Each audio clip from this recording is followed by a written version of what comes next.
2018 সালে ক্রসফায়ারে কক্সবাজারের টেকনাফ পৌরসভার তখনকার ওয়ার্ড কাউন্সিলর ও উপজেলা যুবলীগের সভাপতি একরামুল হক হত্যার ঘটনায় সাবেক প্রধানমন্ত্রী শেখ হাসিনা সহ 11 আসামির বিরুদ্ধে আনুষ্ঠানিক অভিযোগ আমলে নিয়েছেন আন্তর্জাতিক অপরাধ ট্রাইব্যুনাল 2।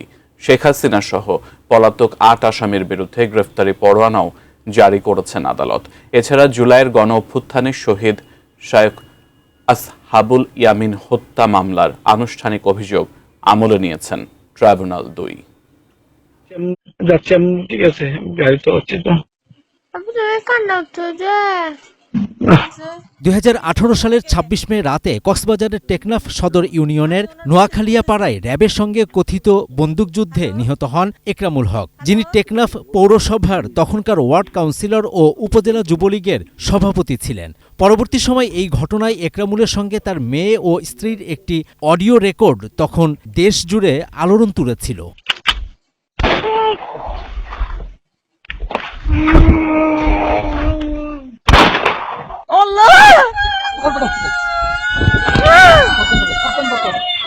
আট বছর পর একরামুল হককে হত্যার ঘটনায় সাবেক প্রধানমন্ত্রী শেখ হাসিনা সহ 11 জন আসামির বিরুদ্ধে রোববার মানবতাবিরোধী অপরাধের আনুষ্ঠানিক অভিযোগ আমলে নেন আন্তর্জাতিক অপরাধ ট্রাইব্যুনাল 2।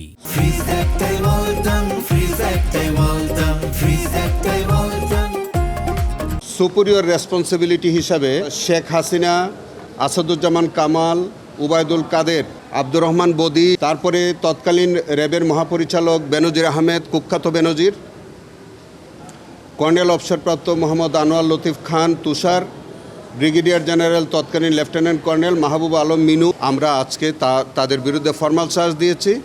আদালত এই মামলায় শেখ হাসিনা সহ পলাতক 8 আসামির বিরুদ্ধে গ্রেপ্তারি পরোয়ানা জারি করেছেন, আর গ্রেপ্তার থাকা 3 আসামিকে আগামী 25 আগস্ট হাজির করার নির্দেশ দিয়েছেন ট্রাইব্যুনাল 2। চিফ প্রসিকিউটর জানান, তদন্তে উঠে এসেছে একরামুলকে হত্যার মূল পরিকল্পনাকারী ছিলেন তখনকার কক্সবাজারের সংসদ সদস্য আব্দুর রহমান বদি। কারণ এই একরাম ছিল তার প্রতিপক্ষ। একরামকে হত্যা করার পর তার সম্পত্তি বিভিন্ন কৌশলে আত্মসাৎ করেছিল এবং নেপথ্যের নায়ক ছিল সেই আব্দুর রহমান বদি। ট্রাইব্যুনাল 2 রোববার 24 জুলাই গণ অভ্যুত্থানের সময় সাভারে আসহাবুল ইয়ামিনকে হত্যার মানবতাবিরোধী অপরাধের মামলার আনুষ্ঠানিক অভিযোগও আমলে নিয়েছেন।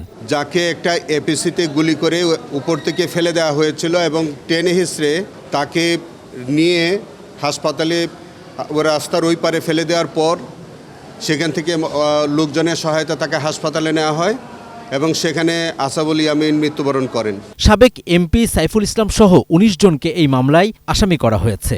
বাকি 18 জনের মধ্যে 9 জন পুলিশের সদস্য, অন্যরা স্থানীয় আওয়ামী লীগ, যুবলীগ ও ছাত্রলীগের নেতাকর্মী।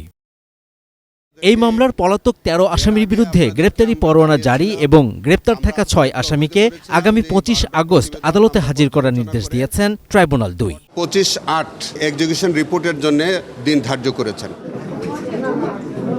এছাড়া ট্রাইব্যুনাল 2-এ রোববার আওয়ামী লীগের সাবেক সাধারণ সম্পাদক ওবায়দুল কাদের সহ 7 আসামির বিরুদ্ধে জুলাই হত্যাযজ্ঞের মামলায় প্রথম দিনে সাক্ষ্য দিয়েছেন সাংবাদিক আশরাফ কায়সার। Javed Akhtar, ATN News, Dhaka.